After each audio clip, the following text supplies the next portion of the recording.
Um,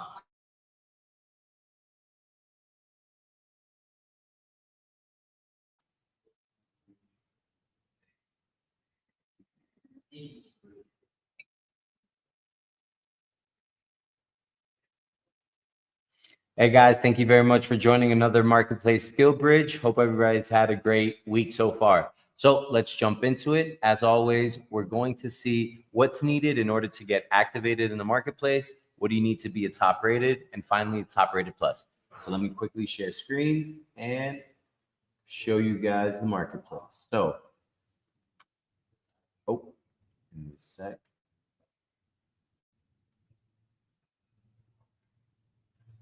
All right, as you guys can see, under candidates, first one, we'll check out Edwin. Edwin does not have a top rated badge. Let me zoom in just a bit. So Edwin does not have a top rated badge. Juan Pablo does. Let's see what the difference is. Senior sales development rep, SDR, 6+ years of outbound and SaaS prospecting experience. Great. So this is a good example of a title, experienced sales and experienced sales and business development manager, 10+ years driving strategic growth and client relationship across Latam. Also a good title. So I know that Edwin was working on his title recently. He has an about me section. All right. Want to go quickly over to the work experience. So sales rep, sales manager, sales rep. He's listed a few, and I'd say, yeah, there's some good experience to the details that he's listing on each experience, right? So let's check out. All right, awesome. So I'm gonna quickly share screens and check out his video. I actually have his YouTube video handy. Give me a second. All right, let's check out Edwin's video. And the reason, he has the background worked on is because he's a top rated, guys. If you guys are a top rated plus, you will be getting the team to work on your video, right? Keep that in mind. Hi, good day. Thank you very much for watching. My name is Edwin. I like to talk about myself, what I can do for you and your organization to bring some opportunities to the table. First, I built my career in outbound sales for the past 6 years. I'm very comfortable on the phone talking to decision makers, vice presidents, directors, managers, or the person that you talk to understand their needs, identify some pain, and push a demo. That's my main goal. I will pass the lead to the account executive, whoever presenting the demo. Depends what I'm doing. So quick parentheses there. The video is he's well dressed, right? He's dressed to impress. It's under 2 minutes. So he's worked on certain things. So we definitely will be awarding him that top rated badge. So we will be doing that shortly. Give me just 1 second, and we'll do that in a second. Share screens.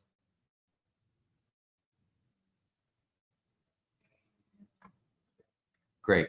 So going back to the profile, what's needed in order to be activated? So guys, you need a professional picture. Headshot is preferred.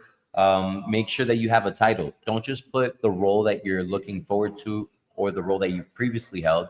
Make sure that you guys are placing some type of positioning statement, some type of, how many years you've worked in what industries, what type of tools you've used, but don't just put a role. Do anything else besides putting role. Make sure that you put an about me section. A paragraph to a paragraph and a half, maybe even two is preferred. If you're putting a sentence or two, you're checking the box to get activated, but not top rated. Keep that in mind. Work experience. If you don't list any work experience, that's your digital resume. So you're not going to be activated in the marketplace. Make sure you have listed the most recent and relevant, right? Even if you have over 10, 12, 15, 20 years of experience, I would say the most relevant recent in your remote work environment is those are the ones you should really prioritize over. All right. Moving forward, the video. Guys, the video is the most important thing.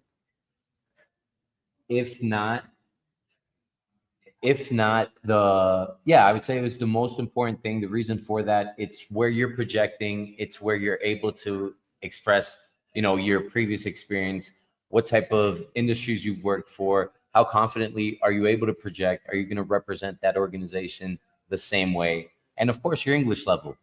You need to be well aware that if you have a B1, right, B1 English level, you will be activated. If you have lower than a B1, we will invite you to continue working on your English, and we will be able to share some tips and advice on general remote work. But at the end of the day, individuals that have a B2 and above English level are the ones that are getting, interviews, therefore offers, and getting hired by these companies. So make sure that you don't just do one video, you do a second take, third take, fourth or fifth. And finally, when you feel comfortable, that's the one that you upload. You can share it with the team. You could share it with Blue, with Arturo, David, Mateo, and we will give you some feedback. But at the end of the day, guys, the effort you guys put forth is what's going to earn you that top rated badge.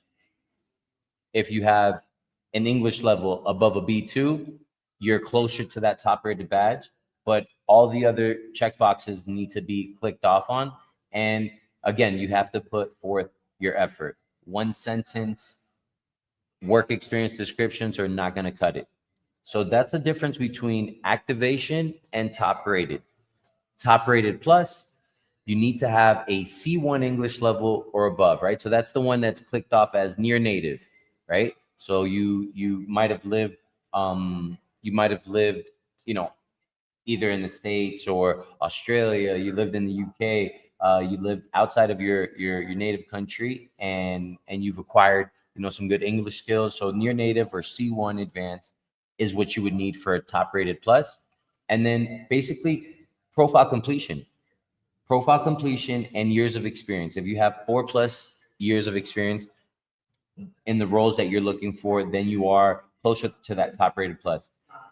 And if, like Edwin, right, we were sharing Edwin, the gentleman that's going to get his top rated badge in just a few seconds. If you have worked on your profile, you have a new video, you've uploaded, the best professional headshot ever, and you believe you deserve that top rated or top rated plus badge, make sure you reach out to us. Finally, what that allows you to do is apply directly to these opportunities. So instead of being reactive, you'll be able to look out and see which job opportunities based on the role, the responsibilities, the monthly base or commissions, and be able to apply directly. So that's the main benefit to the badge, of course. But let's check out. Want to move over to a success story. So we're going to be looking at Maria's interview with Lee, right? So this was a positive interview in the sense of Lee, made an offer to Maria, and want to be able to share that, break it down with you guys, and see how there's a trend in most interviews. Let's check it out. Make sure we are sharing the computer sound. All right, and here we go. Chorus. Let me go straight here. So it seems that Maria and Lee were on before, right? Chorus jumped on, I guess, a little bit later because she mentions, hey, I can hear you now, Lee. So I guess he was having a few audio issues. As you guys know, if an interview is booked at 11 a.m. Eastern, you're on time if you get there at 10:50, 10-minute mark, 15 minutes. Kudos to you. 20 minutes. Hey, you're definitely on the right path. But if you guys are getting there right on time, I'd say you're cutting it a bit short. You might have forgot to grab your charger. Internet might have gone out. You might need to jump on your phone because something's going on with your computer. So just be sure that you're prepared and you guys are joining early. So 11 a.m., get there at 10:50. So seems they were there early. Seems there was a tech issue. Maybe it was a mic issue. Regardless, let's check it out. Hi, Lee. Hi, Maria. How are you? Good. How are you? Yeah, good. You see me okay? Hear me okay?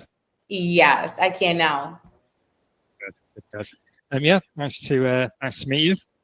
Thanks for joining and applying. So I was very impressed with your experience that I've seen on your CloudTask profile.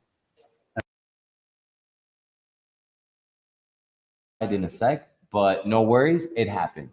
So yeah, pleased to meet you to discuss that. Yes, I was super excited to have this conversation with you. So yes, nice to meet you. Yeah, thanks. So I'll tell you a little bit about our reach lead to start, and then we'll go over your experience. Right? It's first tell me a little bit about your experience and then tell me what you've learned about outreach, Lee. But in this case, Lee has done a little bit of research on Maria. He checked out her profile. That's why, hence the importance of creating a very complete and detailed profile, because some hiring companies, if not most, are actually going through the video. They're looking at the tools you've used. They're looking at the about me section. They're looking at the previous work experience. What type of tools were you using there? What type of success story what type of success were you running into there? So keep all that in mind. In this specific situation, Lee's going to explain more about his company, right? So I am going to fast forward a little bit more to where Maria is expressing her experience. So let me quickly go into that. That's him speaking about his, the pricing point. And On the next call, I'll have to give you a bit more detail. Your experience? Yes, for sure. So I can tell you about me. I'm 31 years old. I live in Medellin, Colombia. I've been working as an SDR and account executive over the past 10 years. So I do have really good experience. I've been doing more like account executive plus onboarding, since what I've been doing, for example, in my last experience, I had to close the deals. I was actually doing prospecting. I was booking the demo, I was closing the deal, and I was taking care of my own customers. So I was doing all roles together. Sounds like me. Yeah, it was That's actually really SpendHound. funny. It's SpendHound, Yeah. yes. It was at a SpendHound. It is a vendor management platform. So I actually had a really good time. We had SDRs booking leads for us as well. But since I had a really big, like a high quota, I started to do it by myself. So to do my own prospecting. And is this SpendHound? Yes, a SpendHound is a vendor management platform. Yeah. So vendor management, so you put all your suppliers on there and it works out the savings and things like that. Yeah, so you connect your ERP, like your accounting software, and then right there. So that was a good intro, right? Elevator pitch, whatever it is you want to call it, right? Maria was able to introduce her previous experience in a clear, concise way, so much that he wanted to focus and actually ask a few more questions and piggyback on her experience at SpendHound, right? So let's check that out. Yeah. SpendHound is going to let you know all of the software subscriptions that you have, when it's coming, the renewals, and it's going to give you also price benchmarking data. Yeah. The Okay. thing is So that platform is free, so that's a big point. Yeah. Well, how did the demo process go? What was the sales cycle? Yes. So as soon as I got a demo from my SDR, or because I was able to book it myself, I had to jump on a demo, introduce myself, do a little pre-qualification to understand how they were tracking and managing software subscriptions, if they had any type of renewal reminder or anything. Then after the discovery session, to understand their challenges and where we can go and fit there. I introduced myself. I gave like an overview of SpendHound, and then I shared the screen so I could show like a little deck of our solution with why we're free, a little bit of history about the platform, and then I shared the screen to show a SpendHound, like a demo of a SpendHound. How does it look like? Okay. Yes. And that was all on one call. Yeah, I was in one call. Sometimes you could close in one call if it was the decision maker and it was the admin of the ERP. If not, then my definitely was like a follow up. Okay, so let me know, what do you think? What are your thoughts? And I would love to set next steps if you're interested, or if we need to involve anybody else on the call. And then I was doing the follow ups and then closing the deal later. Okay.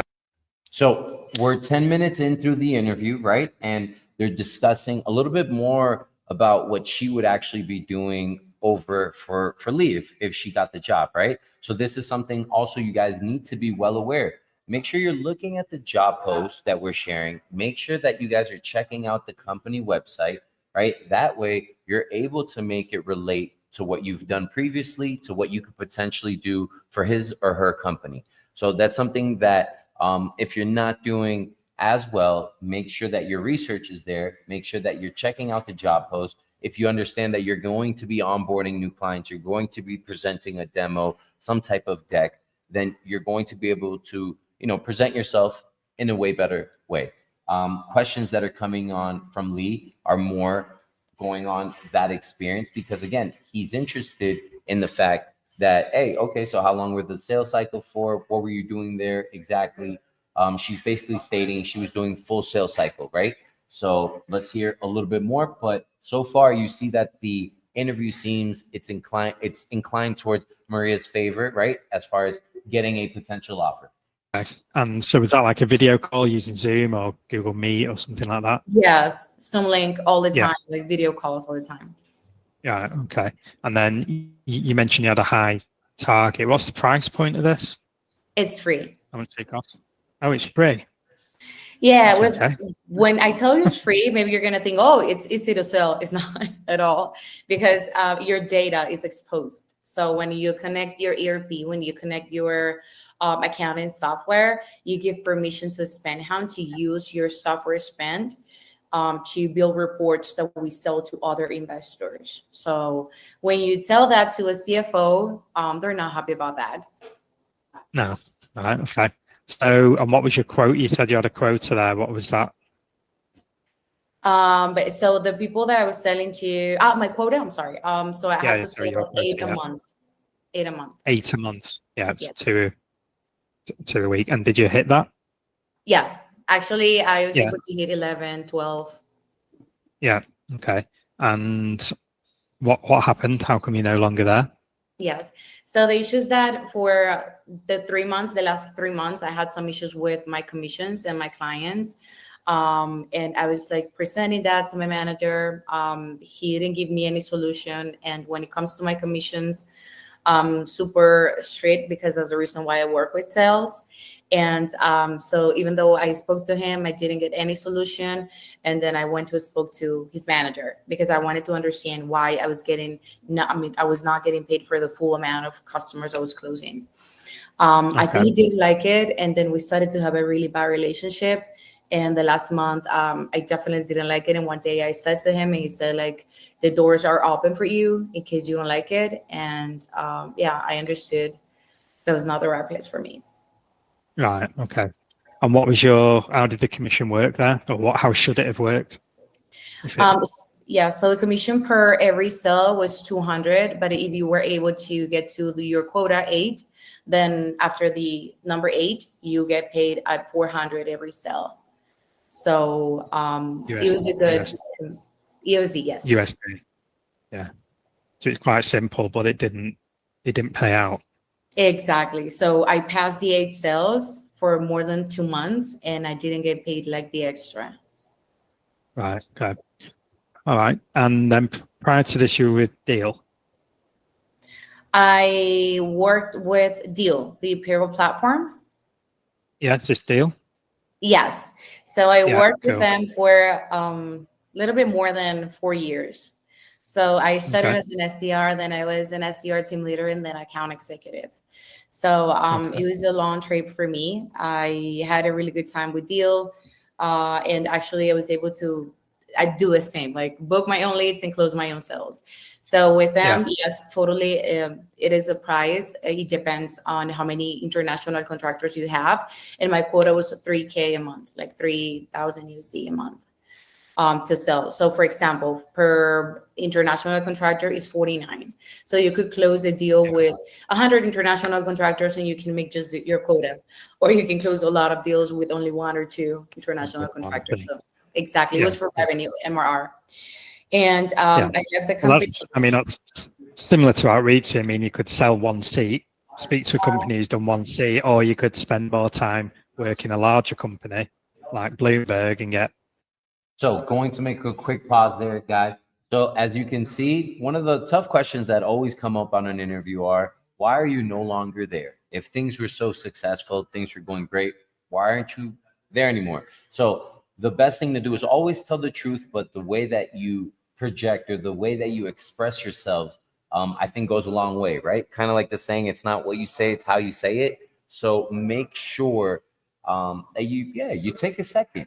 Don't let your ADHD like mine get the best of you and answer right away. I'd say take a second. Hey, yeah, no, I mean, the main reason why I'm no longer there are, we weren't seeing eye to eye with the commission structure. They had already, we had already signed off on X, and that wasn't, being held on their part of the deal. So I started looking for new opportunities, right? Less emotion is always going to be best. But I would always say, tell the truth for sure, but no need to feel so comfortable with the interviewer that now you're like, I really hate how they were talking to me and I couldn't take it anymore. I didn't really want to do outbound calls anymore. And you're interviewing for, outbound calls. So just think about it for a second before you answer. And then secondly, Lee's asking now about her previous work experience, right? So very well done on his end. Most companies won't actually even share screens and put it right in front of you, like, okay, so this is where you're working. Now tell me about them. So also well done on Maria's end, being able to, go straight into that experience over at Deal, how she scaled from SDR to account executive at the end. But I know there were 3 roles, right? So keep that in mind.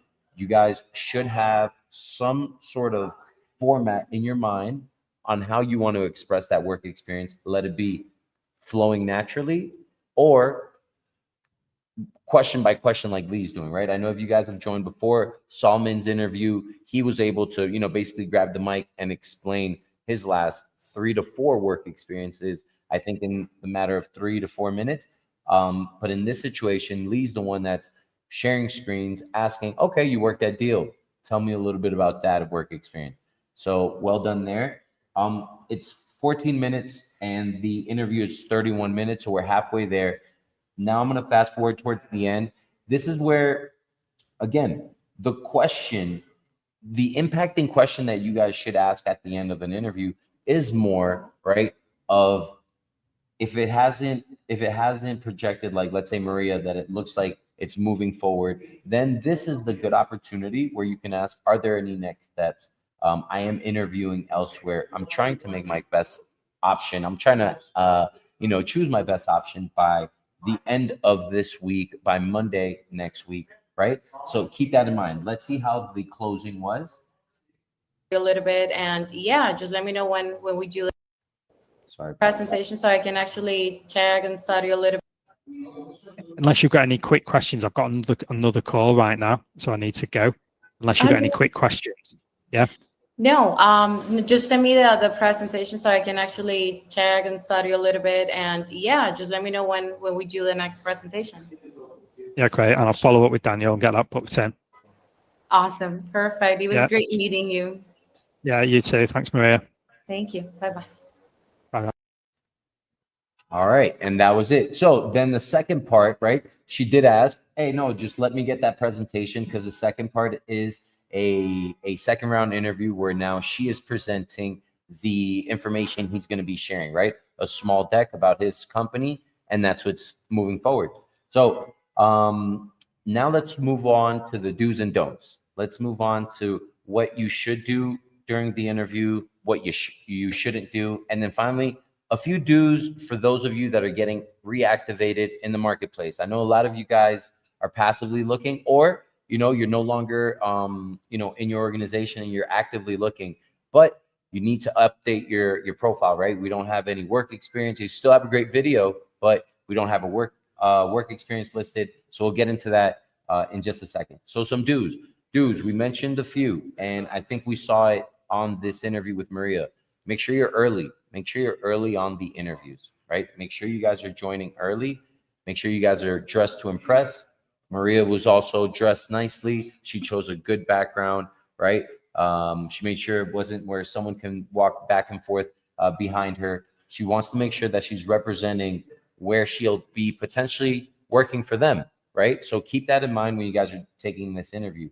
Now, Going over to don't reschedule just because you're caught up in traffic is my recommendation. Unless, you know, it's an emergency. But again, rescheduling an hour before an interview is not seen professional unless it's an emergency. And again, you guys will be the judge to what is an emergency, what's urgent, what's not. Did I just forget? Right? So we are just a messenger as the CloudTask Marketplace. We will share the reason why you need to reschedule. But again, if it's an hour or less, I would definitely recommend take the call. You're stuck in traffic, take the call from your cell phone. Let that be known. Address the elephant in the room. Hey, Mateo, I'm sorry. I'm taking the call from the car. I'm in an Uber on my way home, but I got caught up in traffic. But hey, I wanted to make sure I was able to meet you guys, and then take it from there. So I would highly recommend that. And then turning on that camera. Make sure you guys have that camera. If you're working, if you're taking the call from a laptop and the camera's not working, be resourceful. Turn on the video from your phone, right? From the camera on your phone, and join as well. That way you can mute yourself on either or. So a few other do's. Make sure that you do some research. If you go to an interview without the basic knowledge of what they do, let it be if they're a product or service, what industry they're in, what type of customer they're reaching out to, it's not going to be a good interview. In this specific case, Lee wanted to express what his company was about because he did some prior research about Maria. But 90% of the time, they will ask you, hey, what do you know about us? What did you research about us? I'm assuming you did some research. So some people get really nervous and believe they need to become subject matter experts. You guys just need to understand what it is they do in a sentence or two, and make sure you ask them, hey, am I on the right path? And then they're probably going to tell you no, or yeah, you're actually, that's basically what we do. So make sure you guys research about a company before you get on the interview. Make sure you have one or two impacting questions, right? Maria kind of noticed that she's already moving on to the second phase. So her question was more, no, I'll just be waiting for the presentation, doc, so I can, do some homework, do some studying, and then make sure that we can have another second interview, right? Where she'll now present the information. So make sure that you guys are finishing assessments, assignments, anything that is given to you after the first interview. You're not the only person being interviewed through the marketplace and outside of the marketplace. Hiring companies are using the marketplace, and they're probably, using other sources as well. So make sure that you keep that competitive spirit going. I know you guys are busy. Some of you guys are currently working. If you're not working, again, you're the judge on how urgent you need a job. But if you're interviewing and there's an assignment given to you, I would highly recommend you work on it quickly. Quality over quantity for sure. So make sure you work on it, and it's a very good assignment being given. But at the end of the day, there's other people doing it as well. So make sure you guys are prompt with those assignments. Let's see some other don'ts. I mean, we recommend don't negotiate base salary and commissions on the first interview, right? Because it's kind of, let's make sure I get to the second interview. Let's make sure I get to the assignment level. Now, if the question comes up, what are you looking as far as a comp plan?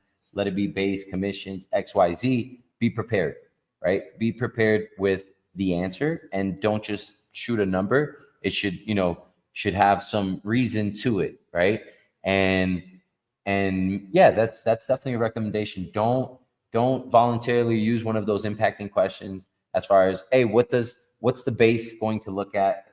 What's the base budget with you guys?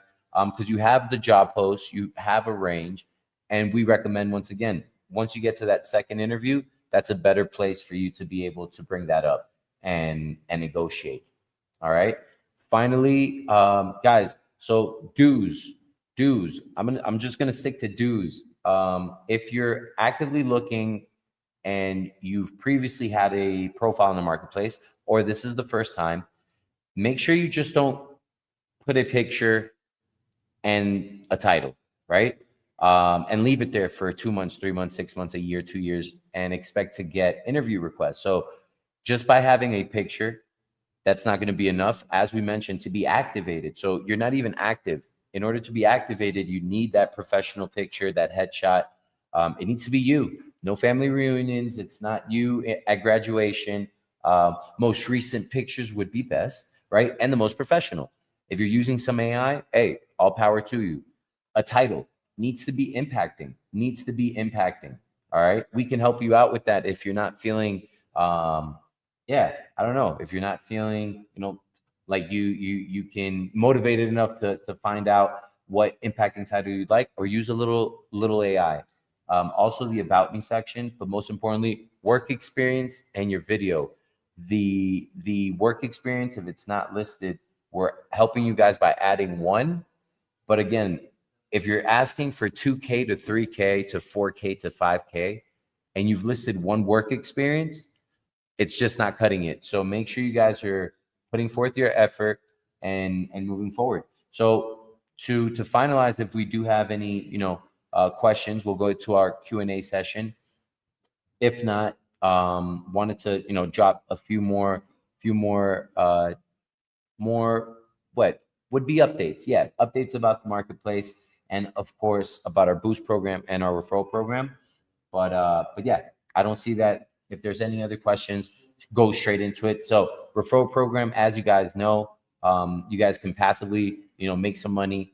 If you do speak English and you're in our marketplace looking for a job, great, another source of income. If you found out about the marketplace, but you don't speak English, you're still a B1 or lower, you will be able to join, our referral program. And again, refer not only candidates, but hiring companies. And yeah, we'll share more about that. And then for the boost program, if you are top rated plus, you will be able to join our boost program, which is basically we're enabling you with the technology so you could do your own outbound to hiring companies, right? Attracting them to your profile, again, pushing further you getting hired. So that would be the boost program. You need your verification badge on LinkedIn. You'd need the 2FA authentication, and you also need the top rated plus badge on the marketplace. Top rated or top rated plus, one of the two. Guys, thank you very much for joining, and have a great rest of the week.